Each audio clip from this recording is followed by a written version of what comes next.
नमस्कार। स्वागत है सभी तुला राशि वालों का इस बहुत ही विशेष वीडियो में। कहते हैं कि सफलता को प्राप्त नहीं किया जा सकता, आपको सफल व्यक्ति बनना होता है। कहने का अर्थ है कि अगर आपको पैसे दे भी दिए जाएं, अगर आपके अंदर वो क्वालिटीज़ नहीं है तो वो चले जाएंगे। आपके अंदर डिसिप्लिन होना, अपने कार्य के लिए प्रेम होना, छोटी मोटी बातों पर ध्यान न रखने, अपने सिर्फ गोल पे ध्यान रखना और अपने आप को अपडेट करते रहना, ऐसी अच्छी अच्छी क्वालिटी होनी चाहिए। नहीं हो तो उनको एक्वायर करो। और कई बार अगर मेहनत करके भी सफलता ना मिले तो कोई बात नहीं, फिर से प्रयास करो, फिर से ट्राई करो। प्रकृति में तो ऐसा होता ही रहता है। कितनी बार होता है कि किसान की फसल खराब हो जाती है तो क्या वो अगली बार फसल नहीं बोता? कितनी बार होता है कि किसी पक्षी के अंडे कोई और खा जाता है तो क्या पक्षी अंडे देना बंद कर देते हैं? तो निराश नहीं होना है, आगे बढ़ते रहना है। तुला राशि के लिए बहुत ही महत्वपूर्ण इवेंट है। गुरु उच्च के हो रहे हैं 10वें भाव में आकर। वैसे तो गुरु सौभाग्य के कारक हैं, भाग्य के कारक हैं, संतान के कारक हैं, धन के कारक हैं, और उनका उच्च का होना एक विशेष है, तो इस पे बात करेंगे। साथ में आपके पहले ही भाव में, आपकी राशि में, तुला राशि में मंगल और बुध का योग बन रहा है, जिनमें से बुध आपके भाग्येश हैं और मंगल आपके सप्तमेश हैं, कलत्र भाव के स्वामी हैं। तो एक राजयोग बन रहा है मंगल और बुध का तुला राशि में। वही सूर्य और शुक्र की बात करें तो 12वें भाव में रहेंगे। शुक्र आपके नीच के हो जाएंगे 9 तारीख के बाद शुक्र, और सूर्य जो हैं वो आपके 12वें भाव में रहेंगे 17 तारीख तक। 17 तारीख के बाद सूर्य भी नीच के होंगे, तुला राशि में आ जाएंगे। पर ये नीच वैसा नीच नहीं है जैसा हम सोचते हैं। इस बार उनका नीच भंग हो रहा है, इसके बारे में बात होगी। राहु आपके 5वें भाव में चल ही रहे। शनि जो है आपके 6ठे भाव में है। और केतु की बात करो तो केतु 11 भाव में, गुरु आपके भाग्य के भाव में है 19 को, और 19 के बाद वो उच्च के हो रहे हैं जाके आपके 10वें भाव में जाके। तो देखिए, अब यहाँ हम रिजल्ट की बात करें तो शनि ऐसे तो 6ठे भाव में अच्छे हैं, पर वक्री हो रहे हैं। तो पिछले 2-3 महीने से आपने देखा होगा चीज़ों में थोड़ी सी रुकावट आई है, स्लोनेस आई है, और थोड़े से रिश्ते, प्यार में, संतान के साथ, पढ़ाई लिखाई में भी स्टूडेंट्स वगैरह जो हैं वहाँ पर कोई गैप वगैरह आने के चांस बने हैं। अब ये शनि तो ऐसे ही रहने वाले हैं अभी नवंबर तक, तो शनि का गोचर सेम ही है। हमको जल्दबाजी नहीं करनी है, धैर्य रखना है। नई चीज़ें करने से ज़्यादा ना चीज़ों को एक तरह के आप क्या होती है बिगड़े नहीं, उस स्ट्रेटजी से चलना है। एक्सपेरिमेंट नहीं करना है, अपने अंदर विकास करना है, कुछ सीखने के लिए समय अच्छा है। पर सबसे बड़ा जो राजयोग बन रहा है फिलहाल में, वो बन रहा है मंगल और बुध का, जो कि आपका 4 तारीख से ही बन जाएगा। बुध जो है 4 तारीख को तुला में आ जाएंगे, जो कि आपके भाग्य के स्वामी है, और मंगल आपके सप्तम और भाग्य, केंद्र और त्रिकोण। केंद्र मेहनत है, एफर्ट है, हार्डवर्क है, प्रयास करना है, और त्रिकोण भाग्य है, लक है, अपॉर्चुनिटी है। तो जब ये दोनों चीज़ें मिल जाती हैं तो राज्य बनता है, राजयोग बनता है। जो चीज़ की आपके अंदर टैलेंट है, उसी चीज़ का आपको स्टेज मिल जाए तो आप अच्छा कर दोगे। अब डॉक्टर को किसान के खेत में घुसा के कहो भैया चलो आपको ना खेती करनी है, तो डॉक्टर तो वहाँ पे ऐसे भागा फिरेगा जैसे उसे कुछ पता ही नहीं है, और वास्तव में उसे पता नहीं है। Even though he is very intelligent, उसको सब कुछ आता है अपने फील्ड में। तो यही राजयोग होता है जब हम अपनी चीज़ों को ढूंढ लेते हैं, और ऐसा योग बन रहा है आपके पहले ही भाव में। तो तुला राशि के बहुत सारे लोगों को बिजनेस में लाभ हो सकता है, भाग्यशाली अपॉर्चुनिटी आ सकती है। बिल्कुल भी इस बारे में नहीं सोचना है कि तुला में इस बार सूर्य नीच के होंगे, क्योंकि इनका सूर्य का नीच भी भंग हो रहा है मंगल की वजह से। मंगल की ही राशि मेष में सूर्य उच्च के होते हैं, चूंकि उनके साथ है तो नीच भंग राजयोग टाइप बन रहा है आपके लिए। कहीं ना कहीं नीच भंग हो रहा है सूर्य का, तो उससे डरने की बिल्कुल भी यहाँ आवश्यकता है नहीं। 17 तारीख के बाद आप इसको 2 पार्ट में भी बांट दो तो अचंभा नहीं है कि 17 के बाद, क्योंकि 19 से फिर गुरु भी उच्च के हो रहे हैं। गुरु पहले अभी भी अच्छे चल रहे हैं, और उच्च के होना भी यहाँ कहीं ना कहीं आपको करियर में कुछ बूस्ट दे सकता है, सडन अपॉर्चुनिटी ला सकता है, आपको जॉब दिलवा सकता है, नाम करा सकता है। पर जल्दबाजी में कोई गलती होने की संभावना यहाँ पे बनती है, क्योंकि गुरु अतिचारी हैं, बड़ी जल्दी जल्दी जा रहे हैं, आगे बढ़ रहे हैं। और जब हम जल्दी में होते हैं तो कई बार इंपॉर्टेंट चीज़ छोड़ देते हैं, जिस पे ध्यान होता है उसको कर लेते हैं, कुछ दिमाग से निकल जाता है। तो वो चीज़ें हमारे अंदर आएंगी, क्योंकि गुरु जीवो कारका, गुरु जीव के कारक हैं। इस कारण से यहाँ पर जब गुरु आएंगे तो धन के मामले में ब्लेसिंग लाएंगे आपको, धन पैसा आने के लिए। परिवार में कुछ बड़ा हो सकता है, संतान की प्राप्ति हो सकती है। आपके परिवार में, आपके लिए नहीं, सिर्फ आपका जो परिवार है, बड़ा परिवार, आपके भाई बहन माता पिता, वहाँ कुछ बहुत बढ़िया अच्छा हो सकता है।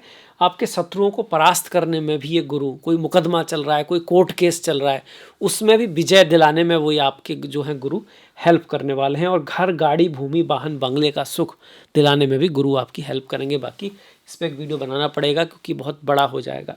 जल तत्व में है, चर राशि में गुरु आएंगे 19 के बाद। 19 से पहले भी गुरु का गोचर बढ़िया है। इस महीने का जो मेन फोकस है वो मंगल और बुध का राजयोग है। इसके बाद 17 तारीख को ये जो सूर्य है ना वो यहाँ आएंगे, एकादश भाव का स्वामी प्रथम भाव में आएगा, तो लाभ होगा, पैसा होगा, धन आएगा, मित्रों फ्रेंड्स सीनियर से आपकी जो थोड़े रिश्ते बिगड़े हैं उसमें सुधार आएगा, स्वास्थ्य में आपके बेहतरी होगी। सूर्य का नीच भंग हो रहा है तो चीज़ें एक बार को ऐसा हो सकता है कि एकदम से ठीक ना हो, थोड़ा प्रयास करना पड़े, एफर्ट करना पड़े, थोड़ा झुकना पड़े, थोड़ा हम्बल होना पड़े। नीच भंग राजयोग, कई बार जब झुकते हैं तो चीज़ें हमारे समझ में आ जाती हैं, अकड़ में नहीं आती हैं। या आप ये भी कह सकते हो बड़ों के सामने झुकना ही बेहतर होता है। अपने से इंटेलिजेंट लोगों के सामने अगर हम थोड़ा सा हम्बल रहेंगे तो हम ही कुछ सीखेंगे। इस चीज़ को ध्यान में रखना है। वैसे तुला वाले बहुत हम्बल होते हैं, दूसरों को साथ में लेके चलते हैं, कई बार तो दूसरे के फ़ायदे में अपना फ़ायदा भूल जाते हैं, ऐसे होते हैं तुला वाले। पार्टनरशिप को बड़ा पसंद करते हैं कि भाई आप भी 2 कदम आप भी चलो तो हम भी चलें, ये इनके अंदर रहता है। सिर्फ अपने फ़ायदे की बात नहीं सोचते तुला वाले, नॉर्मली ऐसा रहता है। पर मंगल सूर्य आएंगे, थोड़ा ईगो ला सकते हैं, थोड़ा गुस्सा ला सकते हैं, थोड़ा क्रोध करा सकते हैं, थोड़ी जल्दबाजी आपके नेचर में ला सकते हैं। कई बार मैरिज लाइफ के लिए मंगल का यहाँ आना बहुत बढ़िया नहीं मानते, पर बिजनेस के लिए तो अच्छा है जी। बिजनेस में क्योंकि मंगल की दृष्टि अपनी ही राशि पर पड़ रही है तो आपको नए पार्टनर मिल सकते हैं। मैरिज लाइफ में भी सप्तमेश सप्तम को ही देख रहा है तो आपके जीवन में कोई आ सकता है, ये मंगल योग बना रहे। हाँ, गुस्सा क्रोध इसको थोड़ा सा देखिए, मंगल सेनापति हैं, मंगल ऊर्जा है, मंगल एनर्जी है।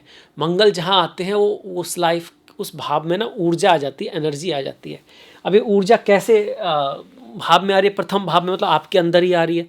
अब प्रथम भाव आपका सर है तो गुस्सा थोड़ा कर सकता है, वायु तत्व है, विचार बहुत ज़्यादा हो सकते हैं, विचारों में थोड़ी एंगर भी रह सकती है।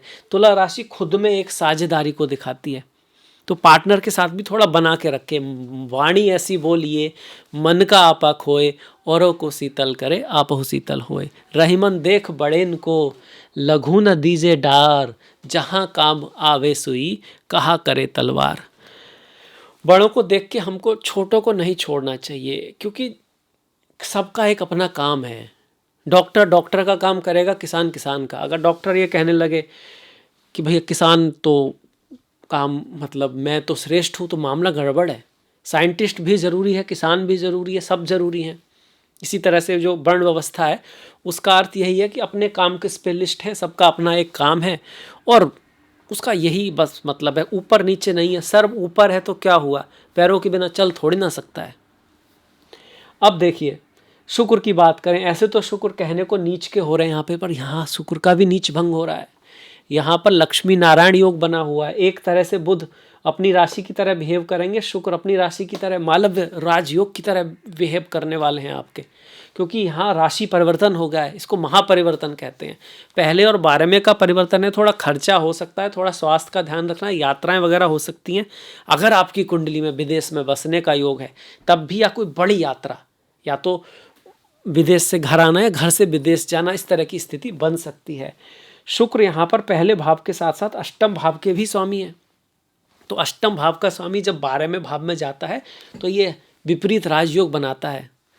सरल विमल, ये विमल हो गया, विमल नाम का विपरीत राजयोग बनता है। इसमें व्यक्ति अपने जो धन है उसको बड़ी समझदारी से खर्च करता है और अपने धन की वजह से कुछ, जिसको बोलते हैं इन्वेस्ट करता है, इन्वेस्ट करके फ़ायदा उठाता है, कहीं ऐसी जगह इन्वेस्ट करता है कि वो बढ़ता रहता है। तो इस तरह का योग यहाँ पे शुक्र जो माँ लक्ष्मी का प्रतीक है वो बना के बैठे हैं।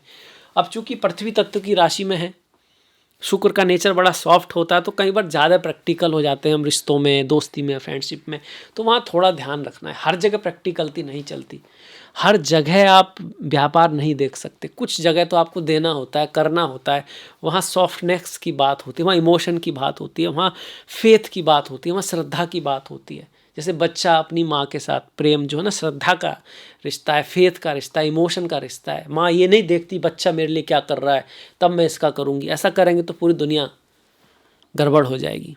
तो शुक्र प्रेम के देवता हैं, तो नीच के हो रहे तो आपको थोड़ा सा प्रैक्टिकलिटी की जगह ही होना है, हर जगह नहीं होना। रिश्तों में थोड़ा सा ख्याल रखने की आवश्यकता यहाँ रहेगी। वैसे भी शुक्र वास्तव में 9 तारीख तक ज़्यादा एफ्लिक्टेड है, केतु के साथ है। पिछले महीने कुछ थोड़ा बहुत अपने साथी के साथ, बड़े भाई बहनों के साथ या सीनियर्स के साथ कुछ ना कुछ मतभेद होने की संभावना, प्रेम में थोड़ा सा दूरी का होना, डिस्पैशन का होना देखा गया होगा। पर कभी कभी केतु स्पिरिचुअलिटी, अध्यात्म, और 12वें भाव में शुक्र भी भक्ति, स्पिरिचुअलिटी, अध्यात्म, इन सब की तरफ भी ले जाते हैं। ऐसा कम चार्टों में होता है क्योंकि कलयुग है, और वैसे भी इस तरफ बहुत कम लोगों की रुचि होती है। तो ग्रह भी रुचि के अकॉर्डिंग फल देते हैं। देश काल पात्र देखना जरूरी है। पर हाँ, 12वें भाव में आपको भक्ति योग भी दिखाता है, और सुख भोग भी शुक्र कराते हैं। शुक्र का गोचर क्यों कराते हैं? क्योंकि शुक्र जहाँ बैठते हैं ना, उससे अगले वाले भाव को बेहतर करते हैं, अच्छा करने की कोशिश करते हैं। तो जब 12वें भाव में बैठेंगे तो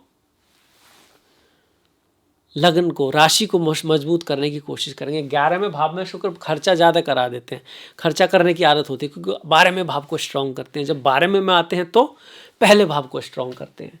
मंगल केतु वाणी को थोड़ा कटु करते हैं, वो हमको ध्यान रखना है। दूसरा, राहु और केतु। अब राहु केतु में, राहु पंचम में चल रहे हैं, तो अपने ऊपर काम करें, अपने ऊपर विकास करें, अपनी संतान के ऊपर, अपनी फैमिली के ऊपर आपको बड़ा फोकस करना है। और केतु कहाँ पर है?